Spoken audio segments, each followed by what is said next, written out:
Let's jump right into this deep dive explainer. Today we're tackling what is literally the ultimate gamer's dilemma. The one question keeping the entire community up at night right now. With GTA 6 staring us right in the face, do you run out and grab a PlayStation 5 today, or do you hold onto your cash and wait for the PS6? We're going to break down some massive industry leaks, insane hardware leaps, and a global market crisis that will absolutely impact your decision. Okay, so let's dive into this. If you already own a PS5, you know the pain, right? You buy the console, download 3, maybe 4 massive games, and boom, your storage is completely maxed out. Modern games are incredibly heavy, and this current generation is already showing some serious bottlenecks with storage and raw processing capability. Which leaves us all wondering, is the next generation finally going to solve this bottleneck, or is history just going to repeat itself? Section 1. Massive next-gen power upgrades, unleashing unprecedented console hardware. Let's see what's actually coming. Based on 2026 industry reports from the Embracer Group and some inside info from Sony officials, it looks like they're skipping straight past several generations. So, the PS5 currently runs on a Zen 2 CPU, but the PS6? It's reportedly jumping all the way to a cutting-edge TSMC 3nm or maybe even 2nm AMD Zen 6 processor. To put that into perspective, when you translate that to raw graphical power, the PS6 is targeting 34 to 40 teraflops. That makes it a whopping 3.3 times faster than your current PS5. And this brilliantly illustrates how they pull that off without literally melting the console. The new CPU architecture includes a combo of 8 performance cores and 2 efficiency cores. Imagine firing up a massive open-world game like GTA 6. Those dedicated efficiency cores will quietly handle the background stuff, like downloading updates, while the heavy performance cores are entirely freed up to handle complex physics and thousands of unique independent NPCs roaming the streets. It means absolutely zero lag. Now let's bring those specs to life visually. Sony is introducing dedicated hardware called Radiance cores, specifically built for ray tracing. This is going to make lighting and shadows 6 to 12 times better than what we're used to. Like, if you're playing Spider-Man, the glass reflections on buildings won't just be high-res, they'll be genuinely photorealistic. And since they're moving to GDDR7 RAM, which gives a 43% faster data flow, if you're blasting down the highway at 300 kilometers per hour in Gran Turismo, you won't see trees and buildings suddenly pop into existence anymore. The whole environment just renders flawlessly ahead of time. Then there's the storage. We're talking a massive 2 terabytes of Gen 5 SSD storage right out of the box, pushing mind-blowing read and write speeds of 10 to 14 gigabytes per second. Remember how developers used to force your character to, slowly squeeze through a narrow gap or casually walk down a ridiculously long hallway just to give the console time to load the next level? Yeah, that is entirely gone. Fast travel between massive open-world areas or even entire planets will take exactly 0 seconds. Of course, all that local horsepower needs the network speed to back it up. The PS6 is completely future-proofing your setup with Wi-Fi 7, Bluetooth 5.4+, and HDMI 2.1 connectivity. We're looking at 8K at 60 frames per second or 4K at a blistering 120 FPS. So for fast-paced multiplayer titles like Call of Duty, that combination of extreme frame rates and zero network lag means you'll physically see and be able to react to an enemy a fraction of a second before they even realize you're there. It's a total game changer. And check this out. Alongside the main console, there's a very strong rumor circulating about a dedicated portable PlayStation handheld. And no, we're not talking about another cloud streaming screen. This device is rumored to pack an AMD custom APU with a 3nm 4-core Zen 6 chip.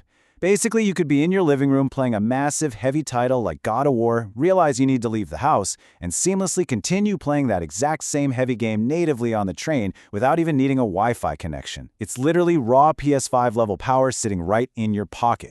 Section 2. Project Amethyst and AI Magic. Sony and AMD's secret weapon. Now, what's really interesting about this next part is that raw hardware is only half the story. The software side is introducing a massive joint research engineering project between Sony and AMD known as Project Amethyst, and it's designed to completely rewrite the foundation of console gaming. A huge chunk of this is universal compression. Instead of the console's hardware having to physically render every single pixel on your screen, this AI-driven layer compresses textures and data, drastically reducing pressure on the system's memory. So your game can run internally at a super stable, ultra-fast 1080p, but the AI instantly upscales it to flawless 4K or 8K on your TV. This AI advantage taps into tech like PlayStation's Spectral Super Resolution and AMD's FSR4.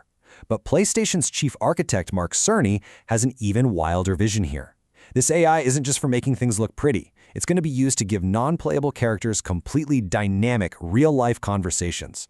Instead of an NPC just reading off a pre-recorded script, they'll react to you dynamically, generating ever-evolving storylines that actually make the open world feel truly, authentically alive. Moving on to Section 3, the $1,000 reality check. The plot twist affecting every gamer. So all that tech sounds like an absolute paradise, right? Well, we need to take a serious step back for a second, because a major global market crisis is unfolding right now, and it's about to hit everyday gamers squarely in the wallet. Looking at the 2026 data projections, the artificial intelligence boom has just exploded. Because of this, data centers and AI companies are currently buying up an incredible 70% of the entire world's high-speed memory supply. That leaves just 30% for literally every other industry on the planet, including consumer electronics and, you guessed it, gaming consoles. When 70% of a critical component gets swallowed up by one single sector, scarcity hits, and it hits hard.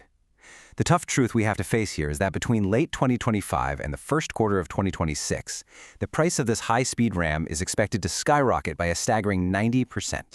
So the crucial point is this. Sony historically tries to target a fairly affordable launch window for its consoles, usually in that $500 to $600 range, knowing they'll make their real profits back on game sales and subscriptions. But with these unprecedented hardware costs and various trade tariffs piling up, experts are predicting the PS6 will launch at a minimum of $1,000 or upwards of 85,000 rupees. That is a massive, incredibly expensive barrier to entry that's going to heavily impact everyday gamers. And because of this whole components crisis, the timeline is shifting.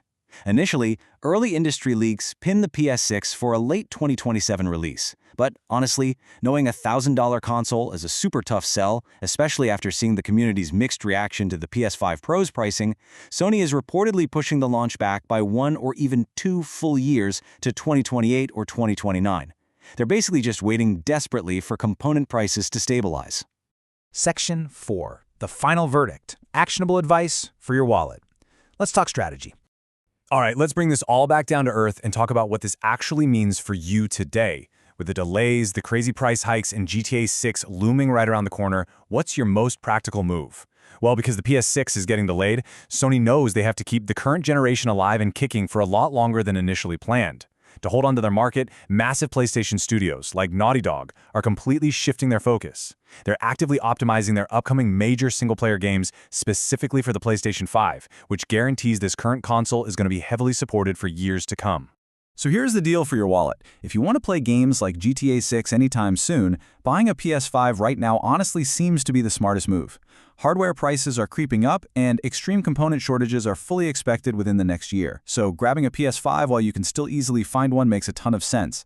On the flip side, if you have immense patience and just want the absolute best cutting-edge tech, you could hold off entirely, save up some heavy cash over the next 2 to 3 years, and just be ready to pay that massive premium when the PS6 finally drops. Oh, and there's one more wild card to consider in all of this.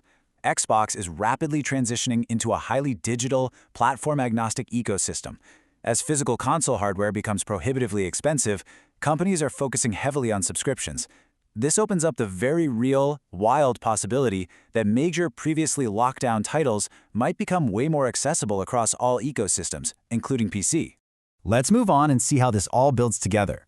To quickly summarize the core takeaways from the leaks and industry reports we've explored in this explainer. First, the PS6 is going to offer an earth-shattering leap in AI and raw hardware power. But thanks to the AI boom, component shortages are driving the expected console price well past the $1,000 mark, forcing a painful release delay out to 2028 or 2029. Because of all that, investing in the current-gen PS5 is absolutely still your safest, most logical bet for the near future. Which brings us to a final, pretty provocative thought for this explainer.